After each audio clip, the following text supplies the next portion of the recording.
Kofi serrait son ventre qui gargouillait, allongé sur un carton humide dans une ruelle puante d'Abidjan. À 35 ans, il connaissait chaque douleur de la rue. Les nuits glacées où ses dents claquaient comme des castagnettes, les journées de chaude où le goudron lui brûlait la plante des pieds, et surtout cette faim constante, ce vide torturant qui lui rongeait les entrailles. Abandonné à 6 ans près du marché d'Adjamé, il avait appris à survivre en fouillant les poubelles des restaurants, à se laver avec les seaux d'eau des marchandes, à dormir enroulé comme un chien devant les boutiques fermées.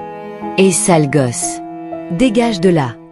lui criait-on chaque matin quand les commerçants le découvraient, recroquevillé dans son duvet troué. Sans diplôme, il avait frappé à toutes les portes avant d'atterrir chez Monsieur Konaté, le menuisier qu'il employait pour 3 fois rien. « Toi t'es bon qu'à poncer des planches », ricanait le patron en lui jetant ses 2000 francs par jour, à peine de quoi s'acheter un sandwich et un sachet d'eau.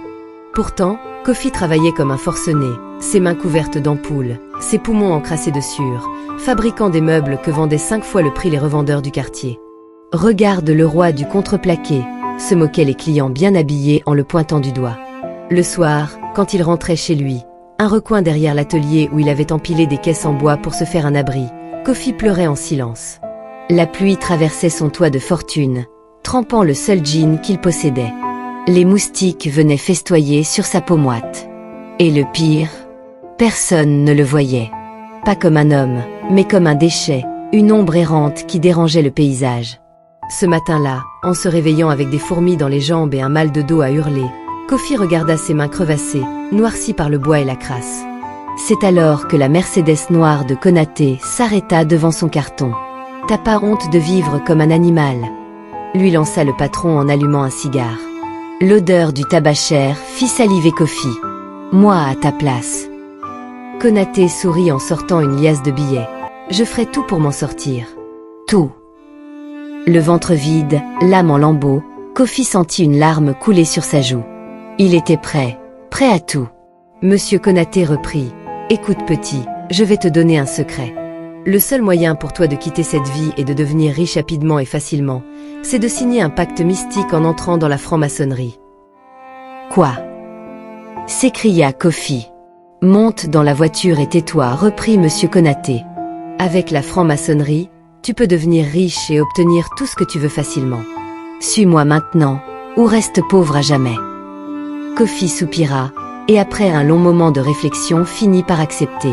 « De toute façon, je n'ai plus personne, je n'ai plus rien à perdre. Plus de famille. Je n'ai pas le choix que d'accepter. » Kofi entra dans la voiture de Monsieur Konaté, désespéré et fatigué de la vie. La portière de la Mercedes claqua comme un coup de feu dans la nuit. Kofi se retrouva aspiré dans un monde où l'air même semblait différent, lourd de parfums chers. Konaté ne lui adressa pas la parole pendant tout le trajet, se contentant de sourire en regardant défiler les quartiers chics d'Abidjan, ces rues propres que Kofi ne faisait que nettoyer en tant que fantôme invisible.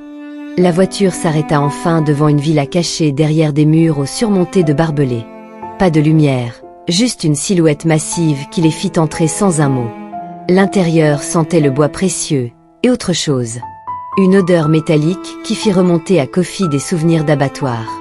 Abonnez-vous et commentez partie 2 pour obtenir la suite de cette histoire.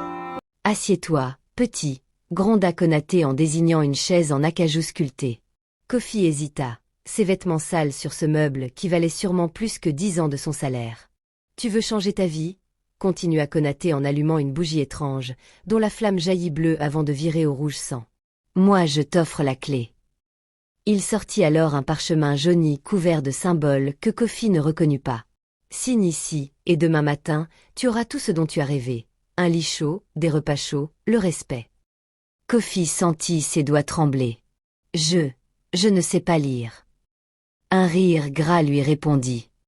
Ce n'est pas ton cerveau que je veux, c'est ta main. Ta signature. Ton engagement. La plume qu'on lui tendit était bizarrement lourde. Quand il la toucha, une douleur aiguë lui transperça le doigt. La pointe était en réalité une minuscule aiguille qui avait prélevé une goutte de son sang. « Bienvenue dans la famille », murmura Konaté tandis que le parchemin buvait le sang de Kofi comme du papier buvard. Cette nuit-là, Kofi dormit pour la première fois dans un vrai lit, dans une chambre trop propre, trop silencieuse. Il se réveilla en sursaut à 3h33, le chiffre gravé sur le cadran d'une horloge ancienne. Une douleur lancinante lui parcourait le bras droit. En allumant la lumière, il découvrit avec horreur que sa peau portait maintenant des marques étranges, comme si quelqu'un avait tracé des symboles dans sa chair pendant son sommeil. Le lendemain matin, un costume neuf l'attendait sur une chaise. Dans la poche, un portefeuille bourré de billets et une clé de voiture. Kofi pleura en enfilant le costume. Pour la première fois depuis son enfance, il se sentait visible. Mais à midi pile, son téléphone vibra. Un message d'un numéro inconnu. Premier paiement, 48 heures. Prépare-toi. Kofi ne comprenait pas. Il avait signé, oui, mais quel paiement? Konaté ne lui avait rien dit de ça.